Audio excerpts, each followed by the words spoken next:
জয় শিব শম্ভু, জয় ভোলেনাথ। তো আজকে নিয়ে চলে এলাম তোমাদের সামনে একটি নতুন ভিডিও। বাবা ভোলানাথকে কি করে জল অর্পণ করবে দেখে নিলে। প্রথমে আমি নন্দী মহারাজকে জল অর্পণ করলাম।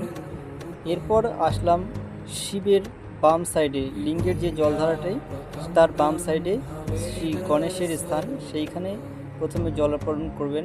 তারপরে ডান ধারে সেটি হলো কার্তিক মহারাজের স্থান, সেইখানে জল অর্পণ করার পর যেটি জলধারা জল বয়ে নিচের দিকে যায় সেইটি হচ্ছে অশোক সুন্দরীর স্থান, সেই স্থানটিতে জল অর্পণ করা উচিত।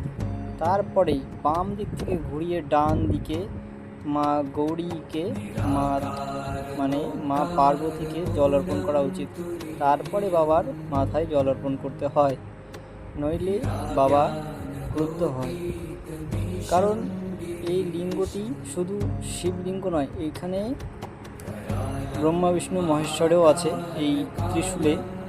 আর শিবলিঙ্গটি প্রকৃত কৈলাস স্বরূপ এবং পরিবার নিয়ে ভালো থাকে।